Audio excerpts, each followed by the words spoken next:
Hello, everyone. Welcome to the Newsbrowse News broadcast. According to Tsingtao, the USS George H.W. Bush aircraft carrier battle group arrived in the Middle East on Thursday, April 23. This deployment increases the number of U.S. aircraft carriers in the region to 3, significantly enhancing strategic pressure on Iran. The U.S. Central Command announced the arrival on social media, accompanied by a photo of the carrier's flight deck. The Bush departed from Norfolk, Virginia, on March 31st, sailing around the Cape of Good Hope to reach the Middle East. Its battle group comprises several destroyers and more than 5,000 personnel. Currently, the USS Abraham Lincoln is stationed in the Red Sea, and the USS Gerald R. Ford is in the Northern Arabian Sea. While the Bush is expected to eventually replace the Ford, the interim period will see 3 U.S. carriers deployed simultaneously in the Middle East. The Ford recently returned to operational status after undergoing repairs in Croatia due to a laundry room fire, having been at sea for approximately 10 months. U.S. President Trump announced on the 23rd that he has ordered the U.S. military to sink any vessels laying mines in the Strait of Hormuz and to triple the scale of mine clearance operations there. He reiterated that the reverse blockade of the Strait would continue until an agreement with Iran is reached, emphasizing that such an agreement would only occur if appropriate and beneficial to the U.S. and its allies. Meanwhile, Iranian media reported on the 23rd that Iran had, for the first time, collected transit fees for ships passing through the Strait of Hormuz, though specific amounts were not disclosed. President Trump continues to pressure Iran to reopen the strait, but Iran maintains its defiant stance.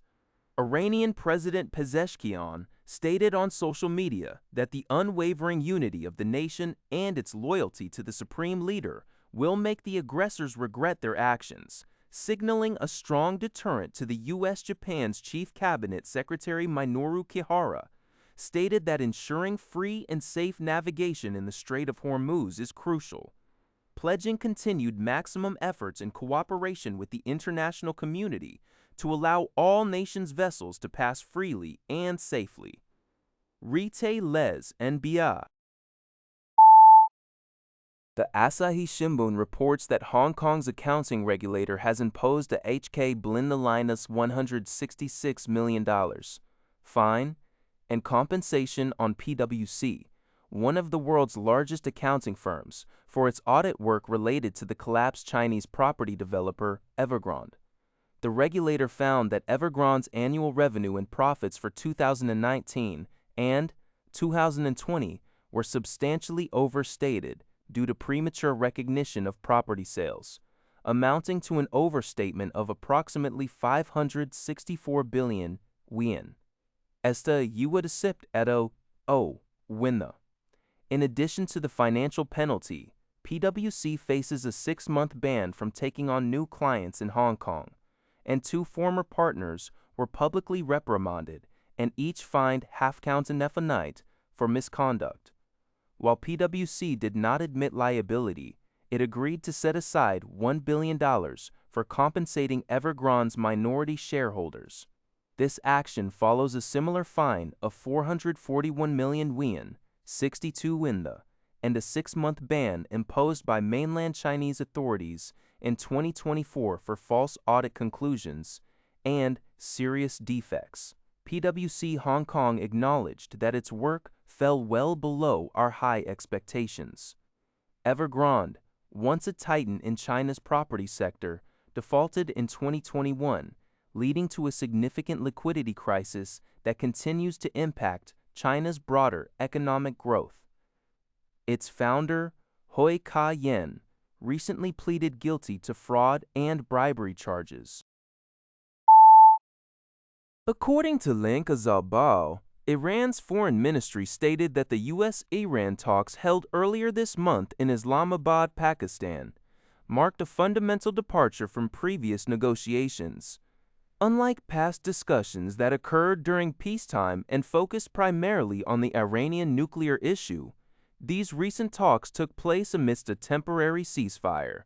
The ministry emphasized that the nuclear issue is no longer the central point, with the main objective now being to end the war and safeguard Iran's national interests. Key demands from Iran include war reparations, resolution of the Strait of Hormuz dispute, a complete lifting of sanctions, and guarantees against future aggression by the U.S. and Israel. Iran reiterated that any agreement reached must prioritize its national interests, eliminate existing threats, and prevent any future aggression. The ministry also addressed Iran's discorded but somewhat complete lifting of sanctions and guarantees against future aggression by the U.S. and Israel. Iran reiterated that any agreement reached must prioritize its national interests, eliminate existing threats, and prevent any future aggression. The ministry also addressed U.S. That's all for this video. Thank you for watching. See you in the next video.